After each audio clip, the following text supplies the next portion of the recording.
کہو کیا ہم اللہ کے سوا ایسی چیز کو پکاریں جو نہ ہمارا بھلا کر سکے نہ برا؟ اور جب ہم کو اللہ نے سیدھا رستہ دکھا دیا تو کیا ہم الٹے پاؤں پھر جائیں؟ پھر تو ہماری ایسی مثال ہو جیسے کسی کو جنات نے جنگل میں بھلا دیا ہو اور وہ حیران ہو رہا ہو، اور اس کے کچھ رفیق ہوں جو اس کو رستے کی طرف بلائیں کہ ہمارے پاس چلا۔ کہہ دو کہ رستہ تو وہی ہے جو اللہ نے بتایا ہے، اور ہمیں تو یہ حکم ملا ہے کہ ہم اللہ رب العالمین کے فرما بردار بنیں، اور یہ بھی کہ نماز پڑھتے رہو اور اس سے ڈرتے رہو، اور وہی تو ہے جس کے پاس تم جمع کیے جاؤ گے، اور وہی تو ہے جس نے آسمان اور زمین کو تدبیر سے پیدا کیا ہے، اور جس دن وہ فرمائے گا کہ ہو جا تو حشر برپا ہو جائے گا، اس کا ارشاد برحق ہے، اور جس دن سور پھونکا جائے گا اس دن اسی کی بادشاہت ہوگی، وہی پوشیدہ اور ظاہر سب کا جاننے والا ہے، اور وہی دانا ہے، خبردار ہے۔ اور وہ وقت بھی یاد کرنے کے لائق ہے جب ابراہیم نے اپنے باپ آزر سے کہا تھا، تم کیا بتوں کو معبود بناتے ہو؟ میں دیکھتا ہوں کہ تم اور تمہاری قوم کھلی گمراہی میں ہو۔ اور ہم اس طرح ابراہیم کو آسمانوں اور زمین کے عجائبات دکھانے لگے تاکہ وہ خوب یقین کرنے والوں میں ہو جائیں۔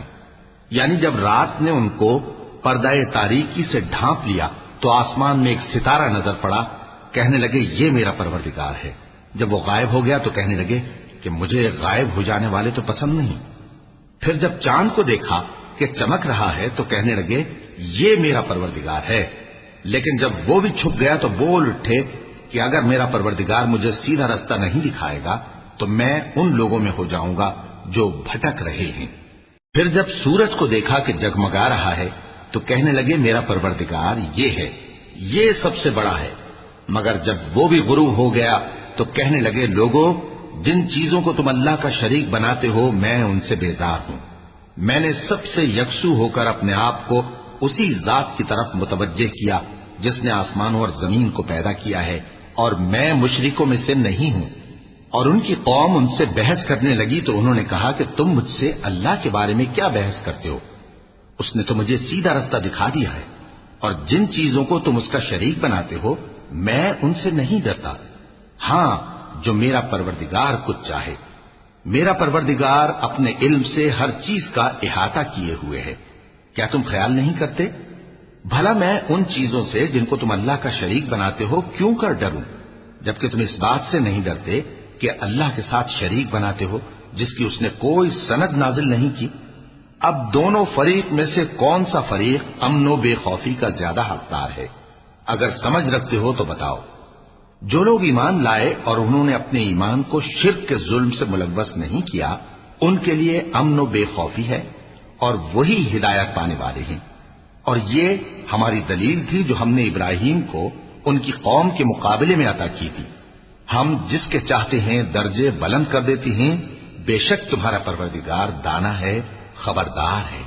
اور ہم نے ان کو اسحاق اور یعقوب بخشے اور سب کو ہدایت دی، اور پہلے نوح کو بھی ہدایت دی تھی، اور ان کی اولاد میں سے داؤد اور سلیمان اور ایوب اور یوسف اور موسیٰ اور ہارون کو بھی۔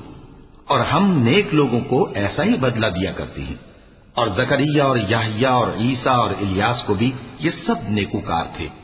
اور اسماعیل اور الیسع اور یونس اور لوط کو بھی، اور ان سب کو دنیا جہاں کے لوگوں پر فضیلت بخشی تھی، اور بعض کو ان کے باپ دادوں اور اولاد اور بھائیوں میں سے بھی، اور ان کو برگزیدہ بھی کیا تھا اور سیدھا رستہ بھی دکھایا تھا۔ یہ اللہ کی ہدایت ہے، اس پر اپنے بندوں میں سے جسے چاہے چلائے۔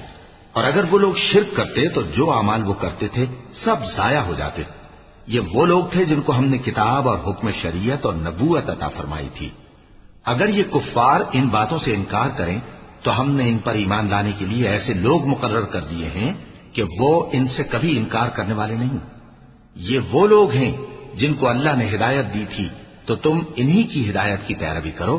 کہہ دو کہ میں تم سے اس کا کوئی صلہ نہیں مانگتا، یہ تو دنیا جہان کے لوگوں کے لیے محض نصیحت ہے۔ اور ان لوگوں نے اللہ کی قدر جیسی جاننی چاہیے تھی نہ جانی۔ جب انہوں نے کہا کہ اللہ نے کسی انسان پر وحی اور کتاب وغیرہ کچھ بھی نازل نہیں کیا، کہو کہ جو کتاب موسیٰ لے کر آئے تھے اسے کس نے نازل کیا تھا، جو لوگوں کے لیے نور اور ہدایت تھی اور جسے تم نے علیحدہ علیحدہ اوراق پر نقل کر رکھا ہے کہ ان کے کچھ حصے کو تو ظاہر کرتے ہو اور اکثر کو چھپاتے ہو، اور تم کو وہ باتیں سکھائی گئیں جن کو نہ تم جانتے تھے اور نہ تمہارے باپ دادا۔ کہہ دو اس کتاب کو اللہ ہی نے نازل کیا تھا، پھر ان کو چھوڑ دو کہ اپنی بےہودہ بکواس میں کھیلتے رہیں۔ اور ویسی ہی یہ کتاب جسے ہم نے نازل کیا ہے بابرکت، جو اپنے سے پہلی کتابوں کی تصدیق کرتی ہے، اور جو اس لیے نازل کی گئی ہے کہ اے نبی تم مکے اور اس کے آس پاس کے لوگوں کو آگاہ کر دو، اور جو لوگ آخرت پر ایمان رکھتے ہیں وہ اس کتاب پر بھی ایمان رکھتے ہیں، اور وہ اپنی نمازوں کی پوری خبر رکھتے ہیں۔ اور اس سے بڑھ کر ظالم کون ہوگا جو اللہ پر جھوٹ باندھے یا یہ کہے کہ مجھ پر وحی آئی ہے حالانکہ اس پر کچھ بھی وحی نہ آئی ہو، اور جو یہ کہے کہ جس طرح کی کتاب اللہ نے نازل کی ہے اسی طرح کی میں بھی بنا لیتا ہوں۔ اور کاش تم ان ظالم یعنی مشرک لوگوں کو اس وقت دیکھو جب موت کی سختیوں میں مبتلا ہوں اور فرشتے ان کی طرف ہاتھ بڑھا رہے ہوں کہ نکالو اپنی جانیں، آج تم کو ذلت کے عذاب کی سزا دی جائے گی اس لیے کہ تم اللہ پر جھوٹ بولا کرتے تھے اور اس کی آیتوں سے سرکشی کرتے تھے۔